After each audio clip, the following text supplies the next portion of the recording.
നമസ്കാരം.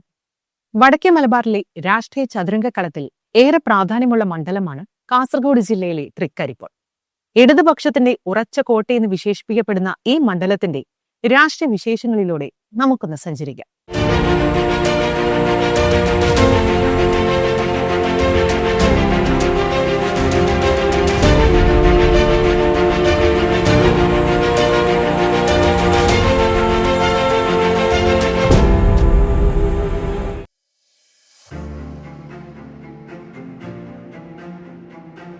കാസർഗോഡ് ജില്ലയിലെ രാഷ്ട്രീയ ഭൂപടത്തിൽ സുപ്രധാന സ്ഥാനമുള്ള മണ്ഡലമാണ് തൃക്കരിപ്പൂർ.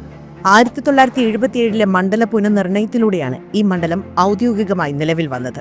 പഴയ നീലേശ്വരം മണ്ഡലം വിഭജിച്ചാണ് ഈ പ്രദേശം ഒരു പ്രത്യേക നിയോജക മണ്ഡലമായി മാറിയത്. ഭൂശാസ്ത്രപരമായി തീരദേശ പ്രദേശങ്ങളും മലയോര മേഖലകളും ഒരുപോലെ സമ്മേളിക്കുന്ന മണ്ഡലമാണിത്. നീലേശ്വരം നഗരസഭയും കയ്യൂർ, ചീമേനി, പീലിക്കോട്, പടന്ന തുടങ്ങിയ 8 ഗ്രാമപഞ്ചായത്തുകളും ചേരുന്നതാണ് തൃക്കരിപ്പൂർ നിയമസഭാ മണ്ഡലം. കയ്യൂർ സമരം ഉൾപ്പെടെയുള്ള ചരിത്ര പ്രസിദ്ധമായ പോരാട്ട ഭൂമികൾ ഈ മണ്ഡലത്തിന്റെ പരിധിയിൽ വരുന്നു. 1977 തിരഞ്ഞെടുപ്പ് രേഖകൾ പ്രകാരം ഏകദേശം 87,000-ഓളം വോട്ടർമാരാണ് അന്ന് മണ്ഡലത്തിലുണ്ടായിരുന്നത്. പതിറ്റാണ്ടുകൾക്കിപ്പുറം ജനസംഖ്യയിലും വോട്ടർമാരുടെ എണ്ണത്തിലും വലിയ വർധനയുണ്ടായി. നിലവിൽ 2 ലക്ഷത്തിലധികം വോട്ടർമാരുള്ള വിപുലമായ മണ്ഡലമായി തൃക്കരിപ്പൂർ മാറിയിരിക്കുന്നു.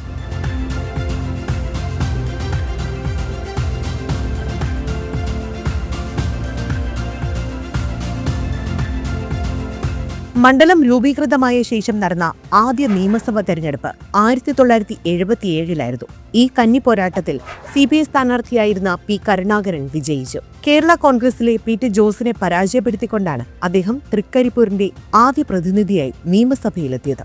അന്നു മുതൽ ഇന്നുവരെ നടന്ന എല്ലാ തെരഞ്ഞെടുപ്പുകളിലും ഇടതുപക്ഷ ജനാധിപത്യ മുന്നണി മാത്രമാണ് ഇവിടെ വിജയിച്ചിട്ടുള്ളത് എന്നത് ഈ മണ്ഡലത്തിന്റെ രാഷ്ട്രീയ പ്രത്യേകതയാണ്. മുൻ മുഖ്യമന്ത്രിയായിരുന്ന E.K. നയനാർ 1987 1991 ഈ മണ്ഡലത്തെ പ്രതിനിധീകരിച്ചിട്ടുണ്ട് എന്നത് തൃക്കരിപ്പൂരിന്റെ ചരിത്രത്തിലെ സവിശേഷമായ അധ്യായമാണ്.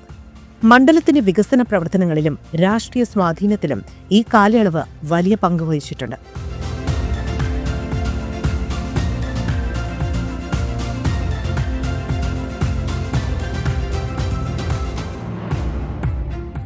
പ്രകൃതി ഭംഗിയാൽ സമൃദ്ധമാണ് തൃക്കരിപ്പൂർ. ഒരു വശത്ത് അറബിക്കടലും മറുവശത്ത് കവ്വായി കായലും.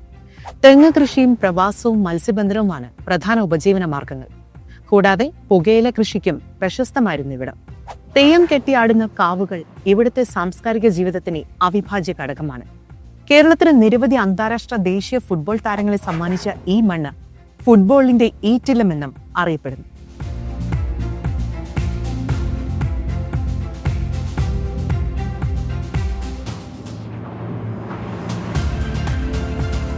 തൃക്കരിപ്പൂരിലെ വോട്ടിംഗ് പാറ്റേണിൽ സമുദായങ്ങൾ വഹിക്കുന്ന പങ്ക് ചെറുതല്ല. ചെറുവത്തൂർ, പീലിക്കോട്, കയ്യൂർ, ചീമേനി പഞ്ചായത്തുകൾ ഹിന്ദു സമുദായത്തിന് ഭൂരിപക്ഷമുള്ളതും ഇടതുപക്ഷ രാഷ്ട്രീയത്തിന് ആഴത്തിൽ വേരോട്ടമുള്ളതുമായ ഇടങ്ങളാണ്. പടന്ന, വലിയ പറമ്പ്, തൃക്കരിപ്പൂർ ടൗൺ എന്നീ ഭാഗങ്ങൾ ഉൾക്കൊള്ളുന്ന മണ്ഡലത്തിലെ വലിയൊരു ശതമാനം വരുന്ന മുസ്ലിം വോട്ടുകൾ UDFന്റെ, പ്രത്യേകിച്ച് മുസ്ലിം ലീഗിന്റെ കരുത്താണ്. എന്നാൽ പാർട്ടി കേഡന്മാരുടെ കരുത്തിൽ ഇവിടെ LDF ആണ് വെന്നിക്കൊടി പാറിക്കുന്നത്. ഈസ്റ്റ് എളേരി, വെസ്റ്റ് എളേരി തുടങ്ങിയ പഞ്ചായത്തുകളിൽ ക്രൈസ്തവ സമുദായത്തിനാണ് മുൻതൂക്കം. തിരഞ്ഞെടുപ്പ് ഫലങ്ങളിൽ മലയോര മേഖലയിലെ വോട്ടുകൾ പലപ്പോഴും നിർണായകമാകാറുണ്ട്. കഴിഞ്ഞ 2 തെരഞ്ഞെടുപ്പുകളിലും LDF വലിയ ഭൂരിപക്ഷത്തിലാണ് ഇവിടെ വിജയിച്ചത്. 2016 51% വോട്ട് നേടിയ M. രാജഗോപാലൻ 2021 തെരഞ്ഞെടുപ്പിൽ അത് 53.59% വർദ്ധിപ്പിച്ചു. ഇടതുപക്ഷത്തിന്റെ ശക്തമായ ഘടനാ സംവിധാനവും സർക്കാർ നടപ്പിലാക്കിയ വികസന പ്രവർത്തനങ്ങളും കഴിഞ്ഞ തവണ ഭൂരിപക്ഷം കൂട്ടാൻ സഹായമായി. UDFന് ശക്തനായ ഒരു സ്ഥാനാർത്ഥിയെ നിർത്താൻ സാധിക്കാത്തതും തിരിച്ചടിയായി. ഏറ്റവും ഒടുവിൽ നടന്ന തദ്ദേശ തെരഞ്ഞെടുപ്പിലെ കണക്കുകൾ പരിശോധിച്ചാൽ മണ്ഡലത്തിലെ ഭൂരിഭാഗം പഞ്ചായത്തുകളും LDFനൊപ്പമാണ്. ചെറുവത്തൂർ, പീലിക്കോട്, പടന്ന തുടങ്ങിയ പഞ്ചായത്തുകളിൽ LDFന് വ്യക്തമായ ആധിപത്യമുണ്ട്. അതേസമയം വലിയ പറമ്പ്, തൃക്കരിപ്പൂർ ടൗൺ ഭാഗങ്ങളിൽ UDF കരുത്ത് കാട്ടുന്നു.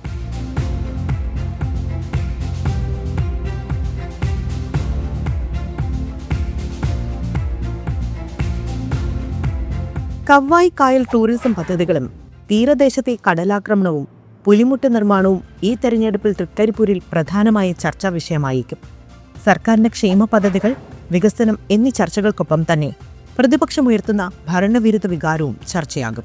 മതനിരപേക്ഷത, പൗരത്വ നിയമം തുടങ്ങിയ വിഷയങ്ങൾ മുസ്ലിം വോട്ടർമാർക്കിടയിൽ വലിയ സ്വാധീനം ചെലുത്താനും സാധ്യതയുണ്ട്. നിലവിലെ രാഷ്ട്രീയ സാഹചര്യത്തിൽ മണ്ഡലത്തിൽ LDF തന്നെയാണ് മുൻതൂക്കം. തൃക്കരിപ്പൂർ എന്ന ചുവപ്പ് കോട്ട തകർക്കുക എന്നത് UDF സംബന്ധിച്ച് വലിയ വെല്ലുവിളിയാണ്.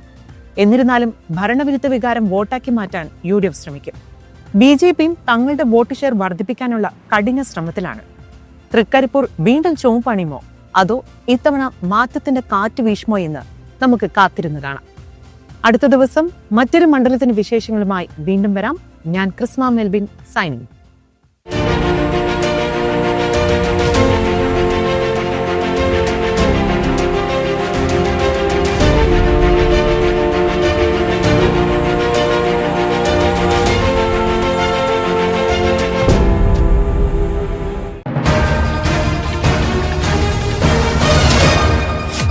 MC ന്യൂസ്, കനേഡിയൻ മലയാളികളുടെ വാർത്താജാലകം.